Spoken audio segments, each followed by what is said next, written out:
Hi, friend, and welcome back to the Grace-Filled Mom podcast. I'm really glad you're here today. This episode is for a mom who is waiting on God. And if she's honest, the waiting is harder than she expected it to be. You've prayed, you've asked God for direction, you've tried to be patient, but time keeps passing, and the answer you're hoping for hasn't come yet. If you found yourself thinking, I trust God, I just wish He would move faster, this episode is for you. Today, we're talking about grace for the mom waiting on God and struggling with the wait, and how God meets us not just at the answer, but in the waiting itself. Waiting is one of the hardest parts of faith, especially in motherhood. We wait for clarity. We wait for healing, decisions, change, growth in our children, resolution in situations we can't control. And waiting can feel especially heavy when we don't know how long the wait will last. It's not just about the absence of answers. It's the uncertainty that wears us down. And what makes waiting especially hard is that life doesn't pause while we wait. We're still showing up for our kids, still making decisions, still carrying responsibility. Waiting doesn't mean we get to stop living. It means we're living without resolution. That is why waiting can feel lonely. You can be surrounded by people and still feel like no one quite understands the tension you're carrying inside. You're moving forward externally while internally asking God, when or what now? If that resonates with you, I want you to know you're not weak for feeling that way. You're human. And God meets us in that tension, not after it disappears. One verse I return to often in waiting seasons is Isaiah 40:31. Those who wait on the Lord shall renew their strength. They shall mount up with wings like eagles. They shall run and not be weary. They shall walk and not faint. What stands out to me is that this verse doesn't say waiting costs us strength. It says waiting renews it.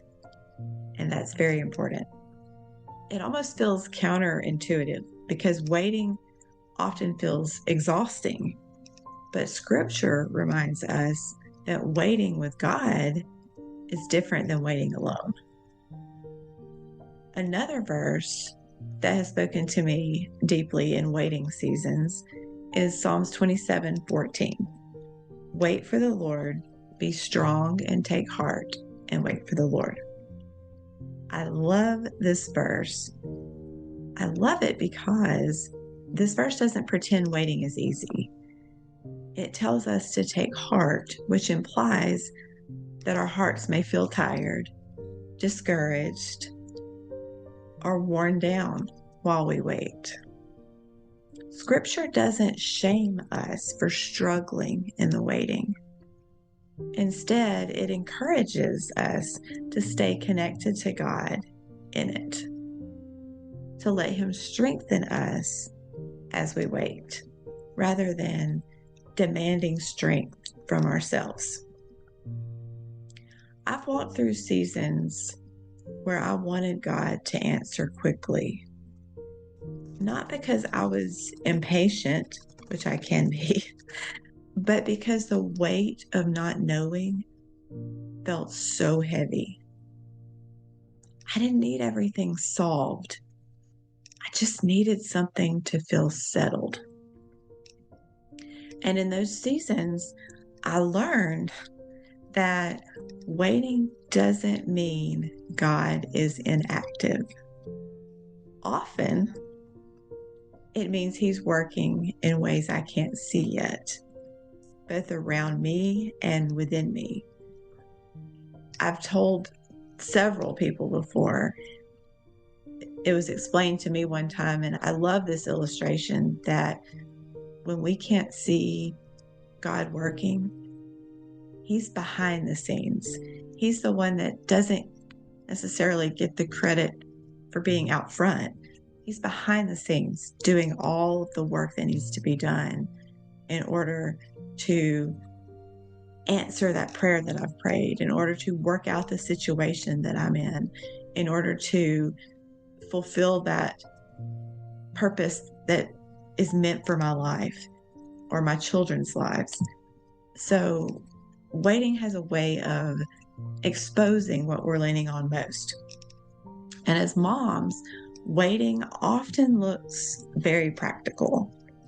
It looks like waiting for a child to grow emotionally, waiting for a situation to resolve, waiting for clarity about a decision that affects your family. And the hard part is that while we wait, we still have to respond wisely, lovingly, and faithfully without knowing how things will turn out. That is where I've learned that waiting isn't passive. It's active trust. And when you think about it that way, it changes your whole perspective. It's choosing not to panic, choosing not to rush ahead, choosing not to assume that silence means God is absent. Waiting shows us whether we're leaning on control or leaning on God. So why is waiting so uncomfortable? Waiting is uncomfortable because it removes our sense of control. And I like to be in control.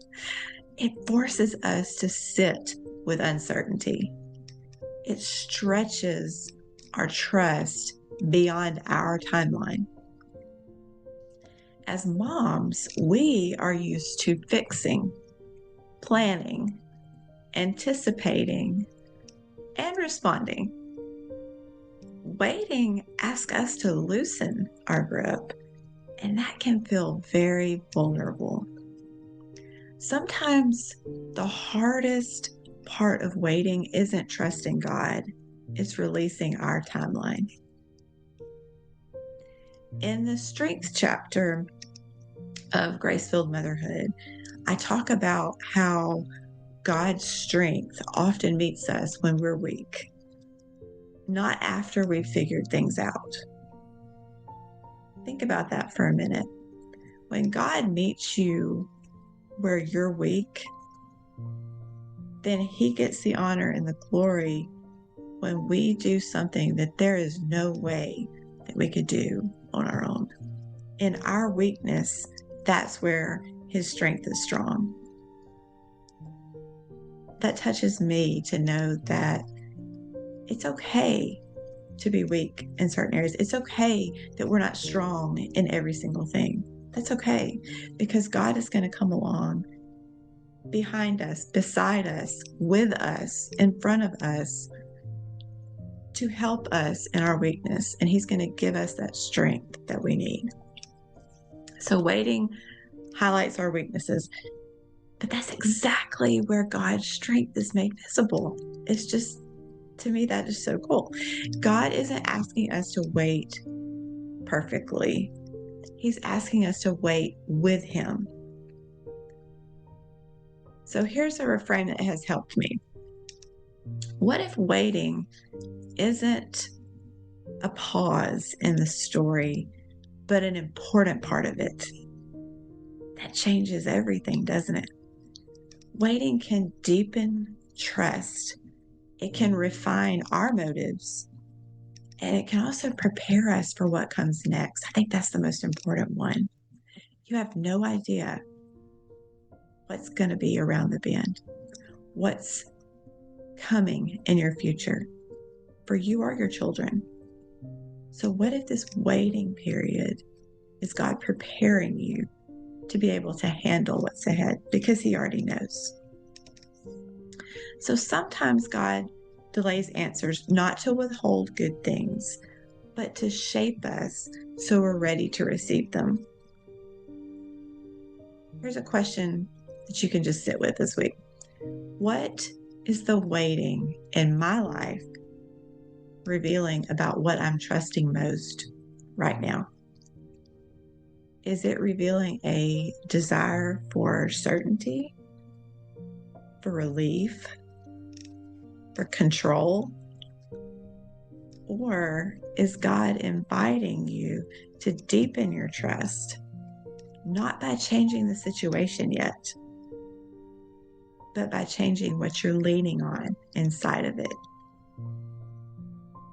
There's no right or wrong answer here, just honesty.